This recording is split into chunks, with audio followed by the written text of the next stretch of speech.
Tu esi ienācis vietā, kur klusums nav mierīgs. Šeit katrs čuksts, katrs neizskaidrots troksnis, katrs stāsts ir vairāk nekā vienkārša leģenda, tie ir brīdinājumi. Tu klausīsies baismīgos stāstus, kas nav pierakstīti grāmatās, bet čukstēti pie ugunskuriem, kapiem un vecajām lauku mājām.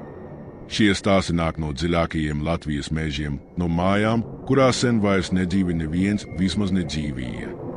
Ja tev ir drosme klausīties līdz galam, tad sagatavo sevi. Neatvienojies, neizslēdz gaismu un nekad neskaties atpakaļ bez iemesla, jo tagad sākas mūsu ceļojums cauri Velna čukstiem. Stāsts numur 1. Velna tilts pie Kuldīgas. Kuldīgā netālu no Ventas ir kāds tilts, par kuru vietējie runā tikai čukstus. Tas nav minēts nevienā oficiālā kartē, nav iekļauts turisma brošūrās, bet katrs, kas šeit dzīvojas pietiekami ilgi, zina tā vārdu Velna tilts. Šaurs akmens ceļš pār upi, kas parādās tikai miglainās naktīs. Dienā nekā, tikai upes plūsma un krasti. Bet, kad saule noriet un gaisā sāk virmot mitrums, vecie cilvēki saka, ka tilts mostas. Pirmo reizi tas parādījās 1912. gada pavasarī. Vietējais mūrnieks Jānis Ozols bija apņēmies pārbūvēt veco koka pāreju, kas bieži aplūda. Viņš pazuda uz 3 dienām. Kad atgriezās, viņš bija klus, acis tukšas. Viņš neēda, nerunāja, tikai strādāja. Dažu nedēļu laikā viņš bija uzcēlis masīvu akmens tiltu bez palīdzības. Cilvēki brīnījās, bet viņš neko neteica. Un tilts tas šķita neparasts. Akmeņi nebija no šīs apkaimes. Tie bija tumši, gandrīz melni un pieskārienā augsti pat saulē. Pirmā pazušana notika neilgi pēc tam. Jauna meitene vārdā Liene devās pār tiltu vēlā vakarā. Viņu vairs nekad neredzēja. Tika atrasta tikai viņas grāmata, ko viņa vienmēr nesa līdzi. Tā gulēja tilta vidū, lapuses slapjas no rases vai no kaut kā cita. Policija neko neatrada. Lieta tika slēgta. Pēc tam katru gadu vienā un tajā pašā datumā, 13. marts, kāds pazūd. Vienmēr viens cilvēks. Vienmēr naktī. Vienmēr bez lieciniekiem. Vienīgā kopīgā lieta viņi visu pēdējo reizi redzēt pie Ventas krasta. 2006. gadā žurnālists vārdā Rihards, kurš vēlējās atspēkot šo mītu, uzstādīja kameras un mikrofonus apkārtējā mežā. Viņš bija sagatavojies nakšnot teltī tilta tūmā. Pēdējais video, ko viņš ierakstīja, rāda viņu stāvam tilta sākumā, runājam mikrofonā. Aiz viņa migla. Viņš pagriežas, paskatās atpakaļ un pasmaida. Tas viss ir tikai vietējo fantāzija, viņš saka. Un tad pēkšņi skaņas. Tāds kā elsojums. Kameras attēls sāk raustīties. Un pēdējais gadus viņš pagriežas atpakaļ, sejā bailes un tumsība. Kad meklētāji ieradās nākamajā dienā, viņi atrada tikai teltis. Nekādu pēdu, nekādu ierakstu ierīcēs. Viss bija izdzēsts. Vienīgais, kas palika uz viena akmens tilta vidū, bija ieskrāpēts vārds Jānis. Psihologi, kuri runāja ar vietējiem, atzina, ka šajā reģionā pastāv kolektīvās bailes fenomens. Bet viņi nevarēja izskaidrot, kāpēc dažiem cilvēkiem tikai pieskroties tilta akmeņiem uz rokām parādās apsaldējuma simptomi. Pat siltā laikā. Āda kļūst zilgana, vēns paceļas. Kā augstums, kas nāk nevis no ārpuses, bet no iekšienes. Vecs zvejnieks, kurš reiz guva traumu, nokrītot no laivas, tika atrasts netālu no tilta mēms. Viņš nerunāja veselu mēnesi. Kad beidzot sāka runāt, viņš atkārtoja vienu teikumu: viņš nāk naktī. Viņš prasa dvēseles. Kad jautāja, kurš viņš, zvejnieks tikai skatījās pāri Ventai un raudāja. Daži teica, ka jau uz tilta uzliksi rokas un aizvērs acis, vari dzirdēt balsis. Neviennozīmīgas, svešā valodā, tomēr pazīstamas. It kā paša doma kļūst par čukstu. Un, ja tur stāvi pietiekami ilgi, tu saproti, ka balss nav sveša. Tā ir tava, bet tu nesaki to. Ticēt vai nē, tas paliek tavā ziņā. Bet atceries, ja kādreiz atrodi sevi vienam pie Ventas naktī un redzi tiltu, kas tur vakar vēl nebija, nēji. Pat ja dzirdi, ka kāds aicina. Pat ja tas izklausās pēc pazīstama balss. Jo Velna tilts nepieņem otrās iespējas. Tas ņem tikai vienreiz. un paņem visu. Stāsts numur 2. Pagraba elpa. Vecrīgā vecās klostera ielas sirdī zem pamestās grāmatu glabātuves atrodas pagrabs, par kuru pat arhīvos nekas nav minēts. Tā nav mistiska āla mežā vai leģenda no senčiem. Šī ir betona telpa ar restotiem logiem, rūzganām caurulēm un durvīm, kuras atveras tikai no iekšpuses. Un tomēr tie, kas ir tajā iegājuši, vairs nekad nav bijuši tādi paši. 2022. gada oktobrī bijusī universitātes arhīvista vārdā Elga nolēma pavadīt vienu nakti šajā pagrabā kā daļu no izpētes par Rīgas pagrabu vēsturi. Viņa bija pieredzējusi pētniece, skeptiska pret pārdabisko. Viņa uzstādīja kameras, mikrofona ierakstītājus un atstāja savus plānus augstāvā. Pirmajā stundā viss bija kluss. Kameras fiksēja tikai viņas soļus, zema mitruma dūkoņu un metālisku čīkstēšanu, ko rada vecās caurules. Bet otrajā stundā viņa pēkšņi pagriezās un ielūkojās tumšā stūrī. Viņa neizkustējās 3 minūtes. Pēc tam viņa lēni sāka runāt latīņu valodā. Elga nekad nebija studējusi latīņu valodu. Tajā pašā brīdī visas kameras pārstāja darboties. Kad viņa nākamajā rītā neatgriezās, glabātuves darbinieki atrada pagraba durvis aizslēgtas no iekšpuses. Tās bija vēsas, bet roktuvis bija silts. Kad viņi beidzot atvēra durvis, viņas tur nebija. Tikai puspabeigta frāze uz sienas, iegravēta ar metāla dakšiņu.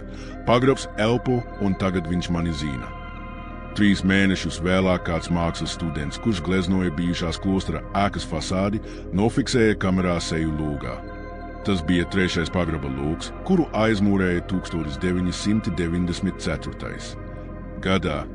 Seja bija Elgas, bet viņas acis bija pilnīgi baltas. Neviens neticēja, līdz logs tika pārbaudīts, aiz tā bija tikai ķieģeļu siena. Vietējā leģenda, kuru līdz tam neviens nebija uztvēris nopietni, runāja par pagrabu, kas ielaiž tikai tos, kuriem ir ko zaudēt. Tā nav vieta, kur glabāt lietas. Tā glabā klusumu, dziļu biezāk par tumsu, un šis klusums meklē atbildi. Katru gadu kāds dzird elpu, kas nāk no grīdas šķirbām, kā karstu mitru tvaiku. Ja elpa pieskaras kaklam, cilvēks sāk sapņot par telpu bez sienām, tikai ar vienu durvju eņģi, kas griežas, bet durvis nekad neatveras. Eksperti mēģināja noslēgt pagrabu, ielejot cementu, bet pēc 3 dienām uzklātais betons bija saplēsājis, un uz tā vēlreiz tie paši vārdi – pagrabs elpo. Šodien pagraba durvis ir noskrūvētas. Oficiāli ventilācijas problēmas. Neoficiāli ēka netiek izmantota, bet gājējiem tiek lūgts neapstāties tajā ielā pēc 9 vakarā. Neviens vairs nezvana Elgai. Viņas mobilais tālrunis, kuru atrada metāla skapī pagrabā, zvana tikai vienu reizi, kad to ieslēdz. Un zvana tonis nav pazīstams. Tā nav melodija. Tā ir ielpa, lēna, dziļa, un tā atskan tevī, pat ja esi atvienojis skaļruni. Ja kādreiz Rīgā atrodi ielu, kurā šķiet, ka gaisa mitrums kļūst smagāks, un tu dzirdi klusumu, kas ir skaļāks par soļiem, nepagriezies.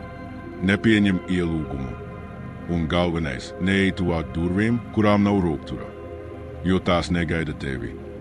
Tās gaida klusumu, kas nāk aiz tevis. Stāsts numur 3. Tukšā skola. Mazā Zilupes ciematā netālu no Baltkrievijas robežas atrodas pamesta skolas ēka, ko vietējie dēvē vienkārši par tukšo skolu. Tā nav īpaši ar arhitektūru vai vēsturi. Tā tika aizvērta 1989. gadā, kad skolēnu skaits nokritās zem 5. Bet iemesls, kāpēc neviens vairs tai netuvojas, nav saistīts ar demogrāfiju. Tas ir saistīts ar balsīm. Vietējie stāsta, ka tieši 4 pēcpusdienā skolas zvans joprojām skan. Katru dienu. Nav strāvas, nav mehānismu, bet skaņa skaidra, metāliska, dziļa, ievelkas apkārtnes mežā. Pēc zvana parādās arī cits, klusāks troksnis, ko vieni apraksta kā soļu ritmu, citi kā čukstus svešā valodā. Bet tie, kas gājuši tuvāk, vairs negrib runāt. 2007. gadā 3 draugi, Emīls, Nauris un Līga, nolēma pārnakšnot skolā, lai pierādītu, ka stāsts ir izdomājams.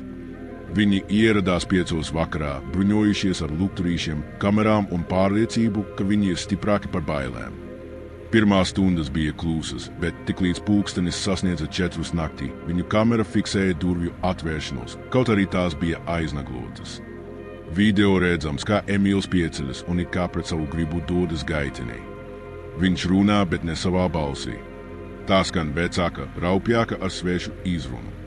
Līga mēģina viņu apturēt, bet viņas rokas sastings gaisā. Nauris, kas filmē, sāk trīcēt un kamera nokrīt zemē. Kadrā redzami tikai Emīla soļi, kas aiziet pa gaiteni, kas nav bijis ēkas plānā. Nākamajā rītā tikai Līgu atrada mežā netālu no ciema. Viņa bija bosa, drēbes saplēsas, bet viņas rokas tīras kā no slimnīcas. Viņa atkārtoja vienu frāzi: viņi nenāk pēc bērniem. Viņi nāk pēc klusuma. Skolas ēka joprojām stāv tukša. Logi aizmūrēti, bet naktīs no iekšpuses redzama gaisma, ne lampas, bet sveču mirdzums.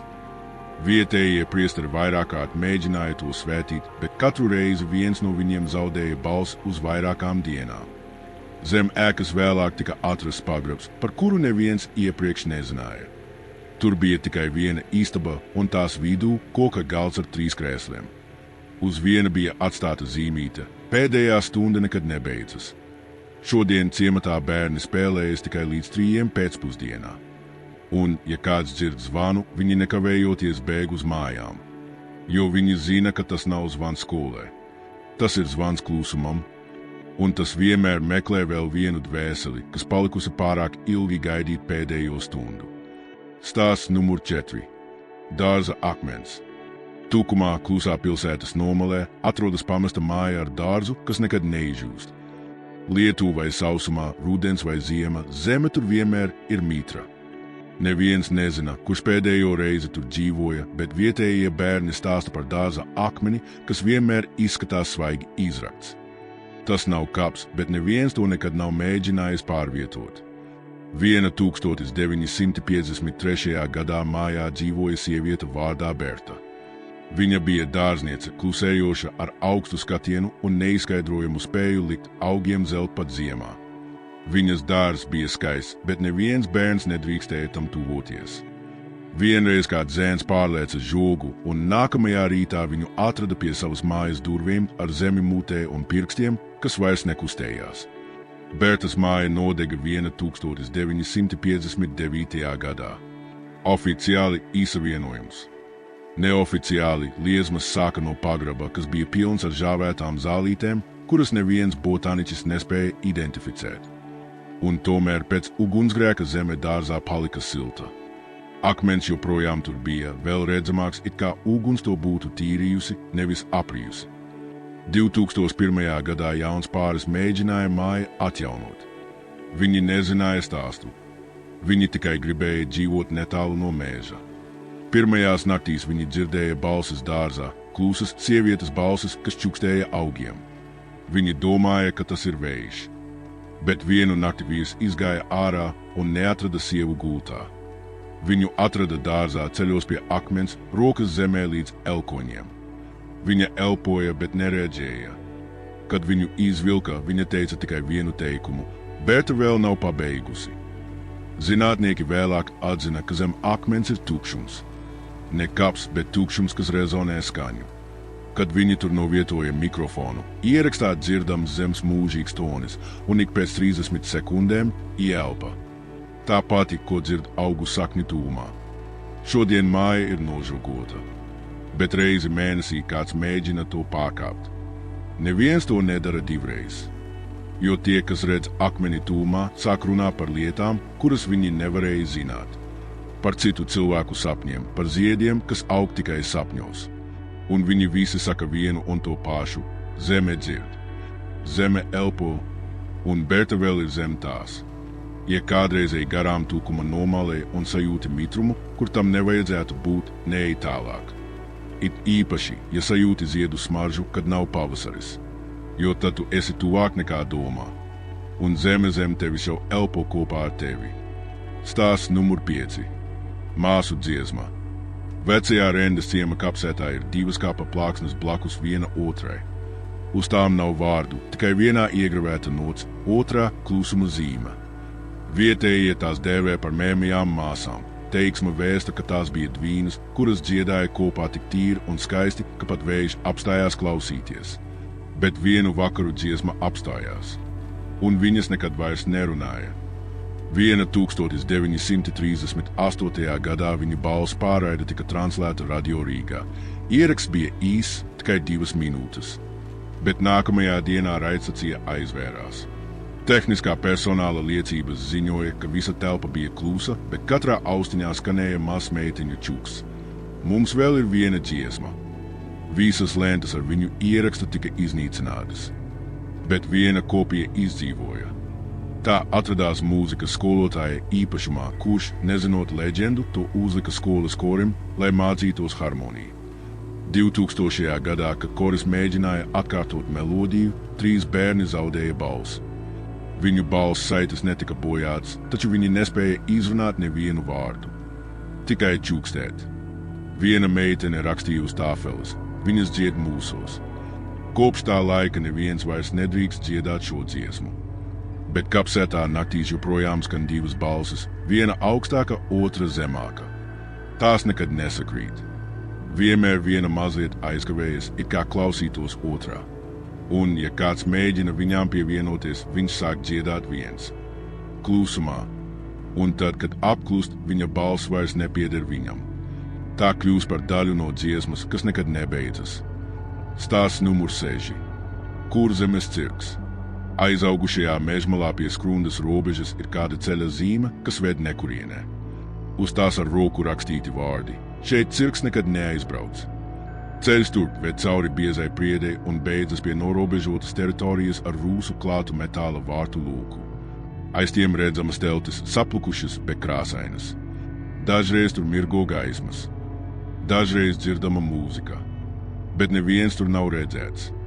Teika vēsta, ka šis cirks ieradās Kurzeme 1949. gadā, tieši pēc kara, kad ciemati bija tukši, bet sirdis pilnas klusuma. Cirks piedāvāja smieklus, brīnumus, pārdabiskas izrādes. Bet katru reizi, kad izrāde beidzās, viens skatītājs vairs nekad netika redzēts. Cilvēki runāja par klaunu bez sejas, kas rāda spoguli, kurā redzi sevi, kāds nekad neesi bijis. Vai par sievieti, kas dejo bez skaņas, bet liek aizmirst savu vārdu, kamēr viņu vēro. Un zēns, kas spēlē violi ar stīgu, kas izgatavo no cilvēka matiem. Viņa melodija liek kājām iet, pat ja prāts pretojas. 2023. gadā 4 urbānie pētnieki izdzirdēja stāstu un devās meklēt šo vietu. Viņi atrada to pēc 4 stundu ceļojumu pa aizmirstu ceļu. Viņi ienāca teritorijā, atstāja kameras, dronus, mikrofonus. Pēdējais ieraksts bija dēja. Kamerā redzami tikai apavi, kas griežas ap savu asi. Mūzika dzirdama no tāluma. Tad klusums. Viņus atrada pēc 5 dienām 2 kilometrus tālāk mežā. Viņi bija dzīvi, bet viens bija kūls, otrs neredzēja, trešais vairs neatpazina nevienu, bet 4. tikai dziedāja bērnu dziesmas svešā valodā. Kopš tā laika vietējie mēģinājuši nojaukt teritoriju, bet katrs mēģinājums beidzās ar negadījumu. Ekskavators bez skaidra iemesla apstājās, un strādnieks nokrita no stāvoša zemes pacēlāja. Šodien ceļš uz cirku vairs neparādās nevienā kartē. Bet ja brauc naktī cauri Skrundai un redzi gaismu mirgojam mežā, neapstājies. Un nekādā gadījumā neseko skaņai, kas izklausās pēc aplausiem. Jo šis cirks gaida. Tas neceļo. Un tas vienmēr meklē jaunu skatītāju, kurš nekad vairs negribēs aiziet. Stāsts numur 7. Meža rituāls. Starp alūksnes biezajiem mežiem, kur pat signāls izziest, atrodas neliela izcirtuma vieta, ko vietējie mednieki dēvē par apļa mītni. Dienas laikā tā ir tikai klaja vieta starp kokiem, apjosta ar dabiskiem akmeņiem. Bet naktīs, īpaši pilnmēnesis laikā, akmeņi sāk svīst un dažreiz dziedāt. Teika stāsta, ka pirms daudziem gadiem, kad vēl nebija baznīcu un robežu, šeit sapulcējās seno ticību glabātāji. Viņi nenesa ziedus. Viņi nesa dēlus. Bērnus, kuriem bija sapņi, ko neviens cits nesaprata. Viņi tika ievadīti rituālā, kurš ļāva viņiem dzirdēt meža elpu un atbildēt tai. Viena 1941. gadā vācu karavīri uzgāja šo vietu nejauši. No vienības, kas tika nosūtīta īstus kokus, atgriezās tikai viens karavīrs. Viņš bija kūrls un atkārtoja tikai vienu frāzi vāciski – mežs ķuks manā vārdā. 2002. gadā Latvijas universitātes studenti mēģināja izpētīt šo vietu kā daļu no etnogrāfijas kursa. Viņi uzstādīja nometni uz 3 dienām, bet 2. naktī viņu mikrofonos parādījās frāzes, kuras neviens neizrunāja. Tās bija vārdi senajā lībiešu valodā, kura nekad nav mācīta šajā reģionā. 3. rītā nometne bija tukša. Tikai viens students atradās gūšņājuma apļa vidū ar izgrieztu zīmi uz krūtīm, 8 stūru zvaigzne. Viņš bija dzīvs, bet mēms. Uz viņa plaukstām bija rakstīts: "Viņa man rādīja tumsu." Un es to sapratu. Vietējie šodien neiet tur. Mēs ir apzīmēts kā dabas rezervāts, bet robežas nav iežogotas. Dažreiz no tālienes dzirdams zemstembrs, kas nepieder nevienam instrumentam. Tiem, kas guļ tūmā, bieži sapņos parādās gaismas, kas dejo apļa formā. Un, ja kādreiz naktī mežā sajūti, ka koki ir klusāki nekā parasti, un vējš stāv nekustīgs, zini, ka esi tu apļa mītnē. Un, ja zeme sāk pūsēt zem kājām, tad esi jau iekšā. Paliec kluss un cerē, ka tevi neatpazīs kā sapņotāji. Stāsts numur 8.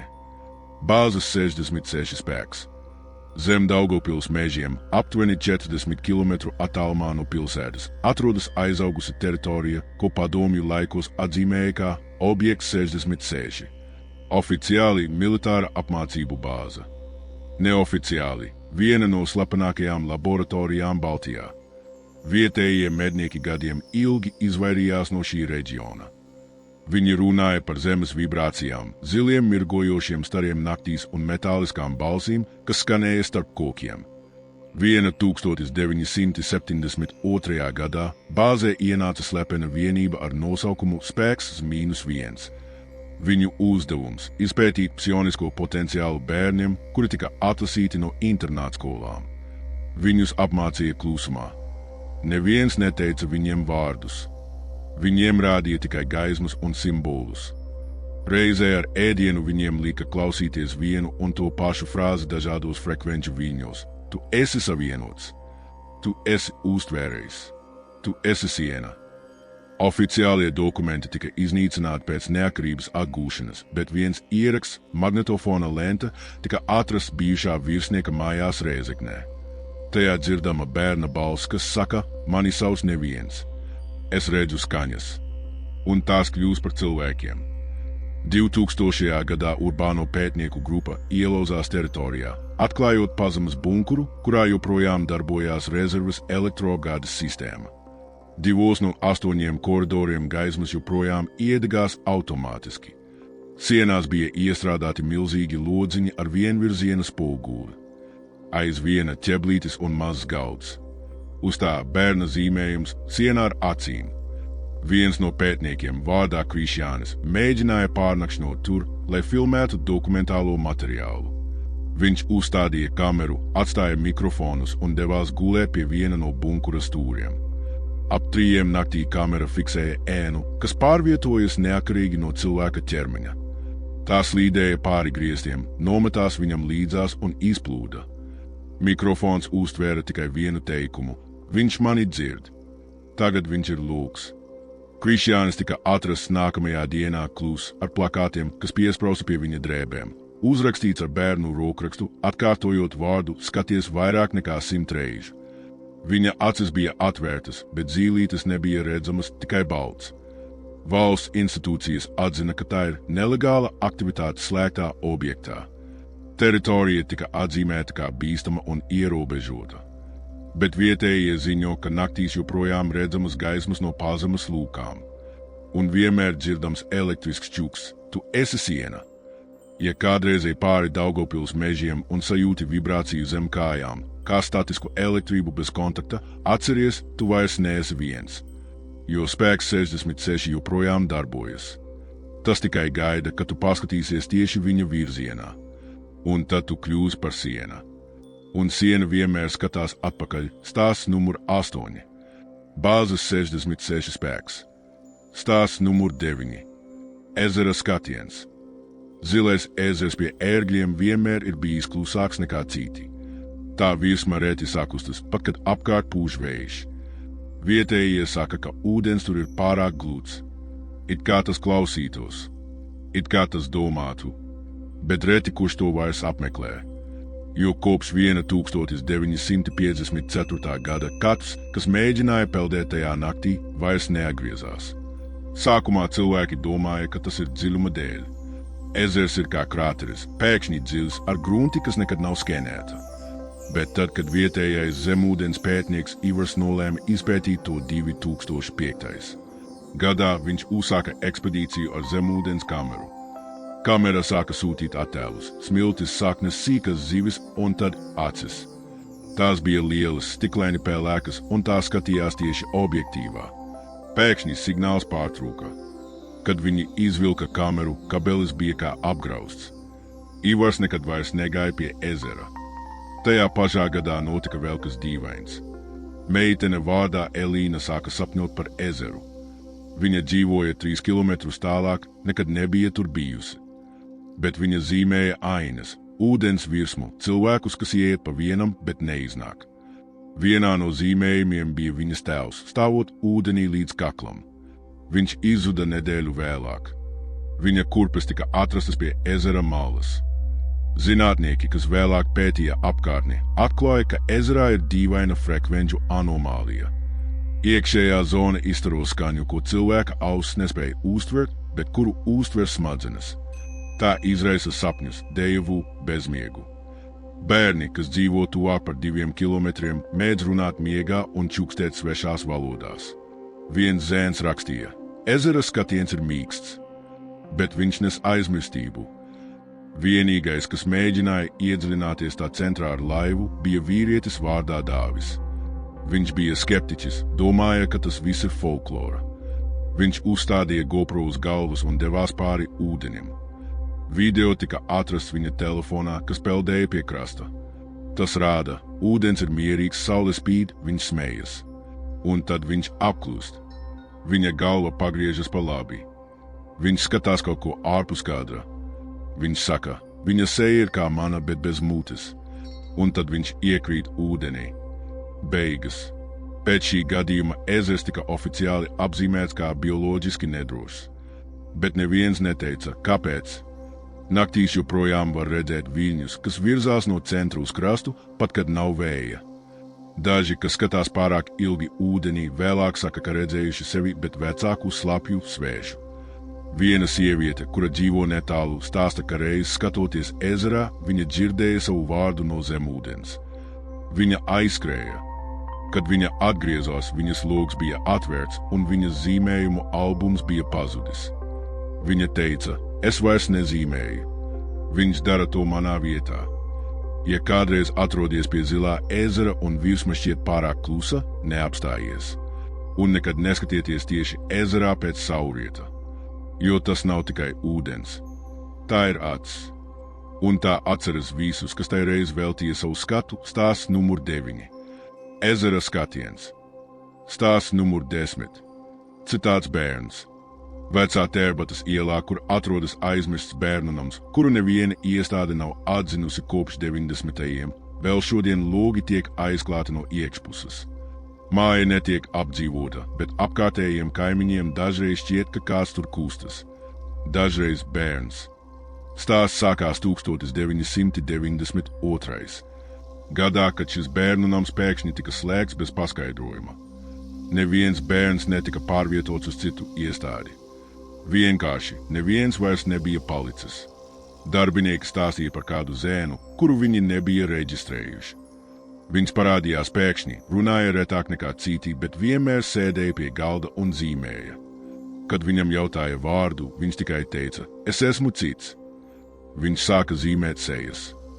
Daudzas. Un tās visas bija pazīstamas darbiniekiem, viņu pašiem, viņu radiniekiem, pat cilvēkiem, kurus viņi redzējuši tikai sapņos. Viņš sāka rakstīt dīvainas frāzes uz sienām, vienmēr vienā valodā, ko valodnieki vēlāk identificēja kā semprūsu valodu. Viens pedagogs vārdā Ieva nofilmēja viņu ar veco vekskameru. Ierakstā redzams, kā viņš stāv tukšā telpā, apkārt neviena. Viņš pagriežas uz kameru un saka, tu esi viņš, kas skatās uz mani, bet es esmu tas, kas atceras. Pēc tam viņš pazūd aiz durvīm, kas ved uz sienu. Tur nav ieejas. Tur nekad nav bijis ieejas. Pēc šī gadījuma ēka tika slēgta, bet logi naktīs dažreiz izgaismojas. Cilvēki saka, ka dzird čukstus, kas izplūs uz ielas. Viens garām gājējs teica, ka viņa kabatā atradās papīra lapa, uz kuras bija uzzīmēta viņa seja, bet viņš nekad nav bijis šajā ielā. Un, kad pētnieki no ārzemēm mēģināja izpētīt šo vietu, viņiem tika parādīts attēls. Tajā grupas foto ar bērniem. Visi viņi skatās uz fotogrāfu, izņemot vienu. Viens zēns skatās taisni acīs skatītājam. Uz viņa kreisās rokas tetovējums ar cipariem 000. Viņa rokrakstā blakus es neesmu beidzies. Es tikai esmu sācies. Ja tu kādreiz ej garām Tērbatas ielai un dzirdi zīmuli strādājam uz papīra, neej klāt, jo viņš vēl zīmē, un tu vari būt nākamais, ko viņš atcerēsies. Ja tev patika šie 10 baismīgie stāsti, nospied patīk, piesako mūsu kanālam un dalies ar šo video. Komentē, kurš stāsts lika tev visvairāk noskurināties. Un atceries, mēs katru nedēļu atgriežamies ar jauniem vēlna čukstiem no Latvijas tumšākajiem nostūriem. Tiekamies nākamajā naktī.